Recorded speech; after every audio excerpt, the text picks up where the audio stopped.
us today. My name is Laura Zork. I am the Director of Education Reform here at FreedomWorks, and you are joining us today for our 2022 first episode to Parents Know Best, because we know parents do know best, and we know what's best for our children's education. And that is why today it's important that we start talking about school board elections. Why are school board elections one of the most important elections on the ballot? We're going to look into that. What do we need to do to take our school boards back? Because here in America, we have over 90,000 school board seats.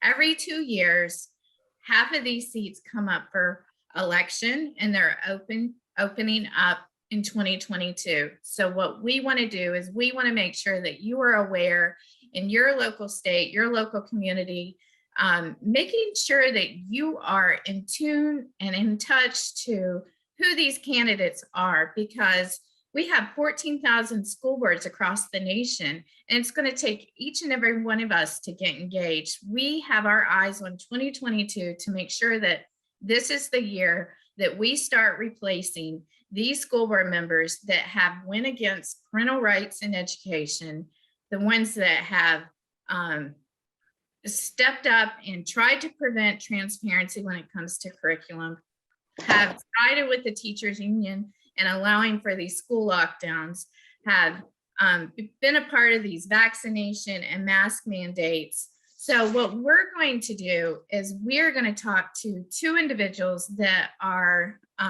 extraordinary women that are making a difference.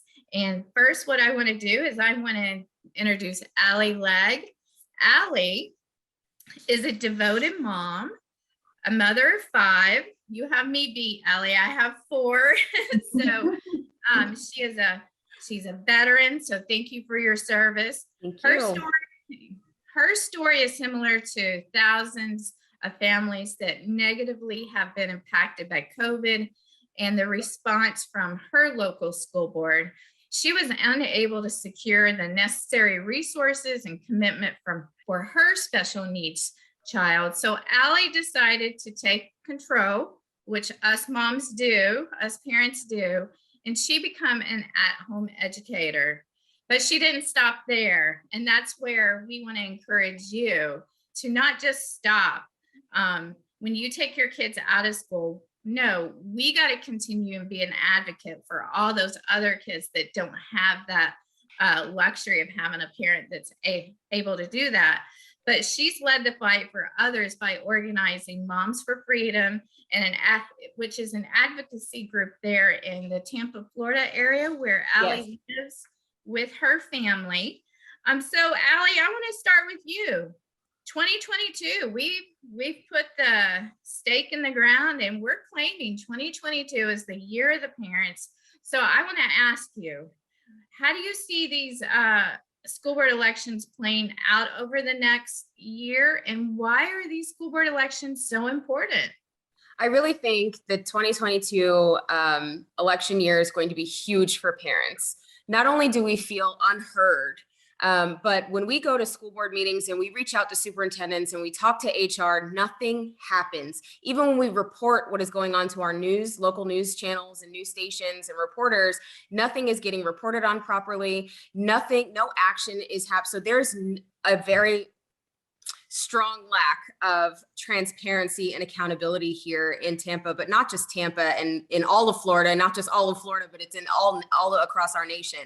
And school board races are so important because 70% of Americans go through our public school system. And if they are miseducated, whether they are taught to hate our country through anti-American curriculum, or our children are taught to hate each other with divisive initiatives brought forth through our school system, whether it's a teacher teaching them this or book readings that have highly pornographic material. If they are miseducated in any way, our entire country will fall. So school board elections are so important. So I'm going to Aja, thanks for being here. Aja Mason grew up in the Dallas-Fort Worth, Texas area. She's a business owner and she's passionate about God, liberty, freedom, and America, all the things we're passionate about.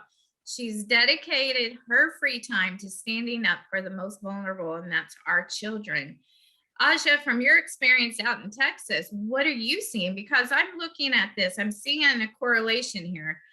Florida is a conservative state, by majority. Texas is a conservative state, but parents are and children are faced with the same things across the country. And it doesn't matter if you're in a conservative state, this is coming in everywhere.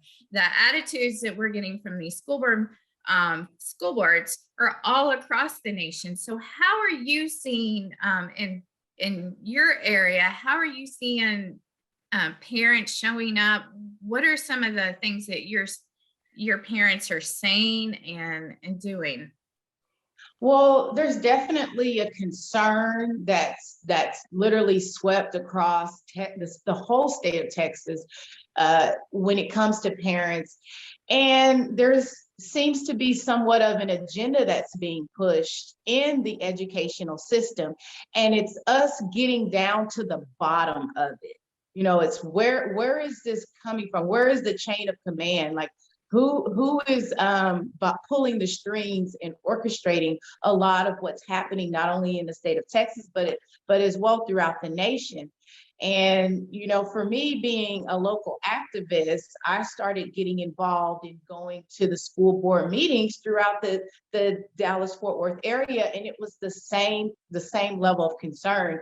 And so for me, when I jumped into this race, it was out of let's find out where this is coming from, the target.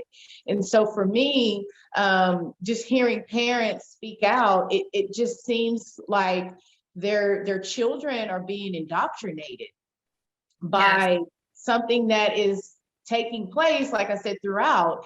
And also what I see is happening is that a lot of the government schools are becoming more like mental hospitals almost, it seems like they are focusing less on academics, classic academics, and putting the focus on the whole indoctrination, putting the focus on values, beliefs, and attitudes. These are things that should be set aside for the parents. That is their role and not the government school role.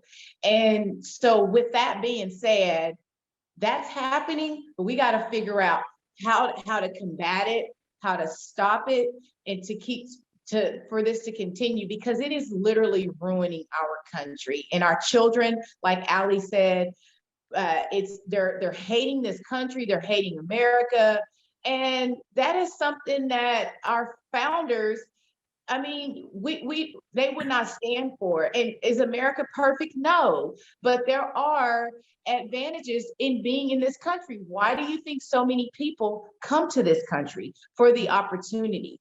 And so for them to be teaching hate is really working against us.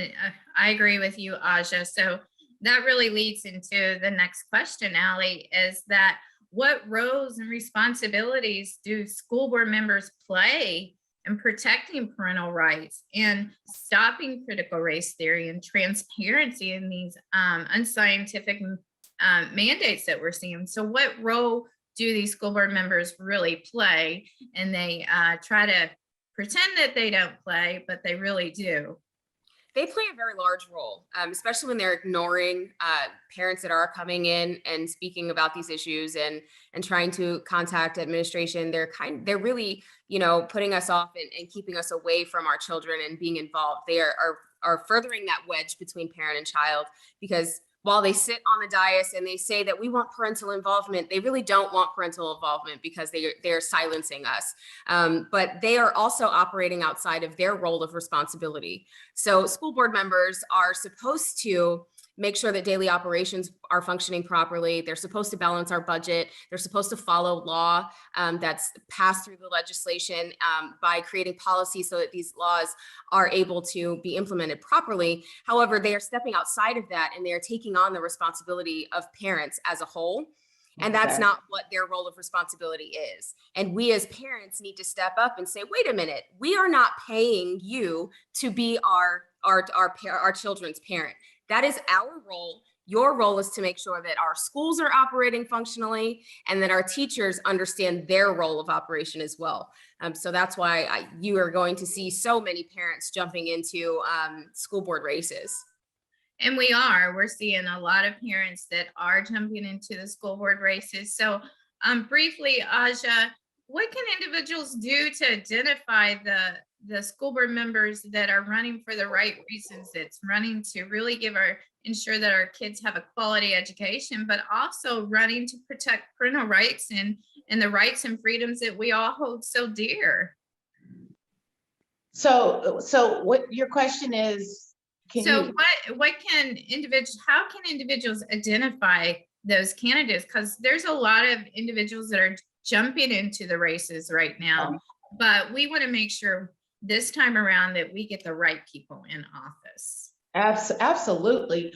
Well, for one, it's what are they standing for? You know, what is their mission? Like, what are they going to do? Are they going to protect parental rights? Are they about getting this classic academics restored? Are they against the radical indoctrination that's happening all across this country? Those are the key things that voters need to look for. And these are the questions that they need to be asking each candidate is, what do you stand for?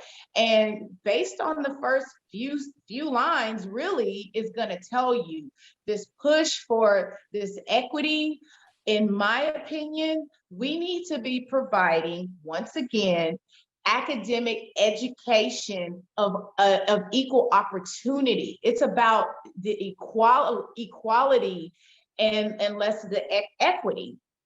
And so when you start hearing those words, you know, the equity, the diversity, and the inclusion, if that's the message that they are speaking and wanting to bring, then I would challenge voters to question them even more. And to me, those are some of what I would consider red flags to look out for. It is about equality, because if a child does not know how to read, if they do not know how to write, what type of opportunity are they actually going to have? So we need to put the focus back on educating these kids and not indoctrinating them. That is my message. Let's educate and not indoctrinate. Well, I think parents could agree with you, Aja. So thank you. Aly, let's wrap it up here with this last question. I think it's important because we're seeing a lot of individuals step up and they are starting to run for school boards. School board elections have been very underwhelming because no one is paying attention to them. But what can people do right now that's watching this that say, I'm not looking at running for school board like Aly and Aja, but I do want to make a difference. So what can individuals do to help candidates that are running for school board?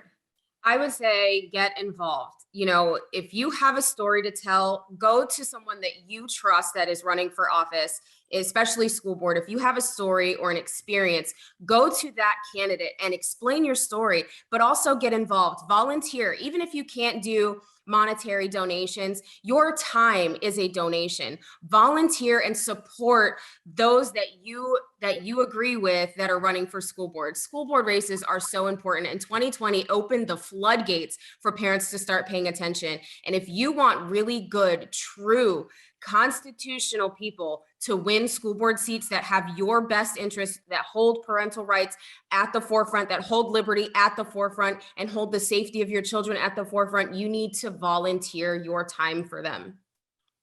Excellent. And that's right.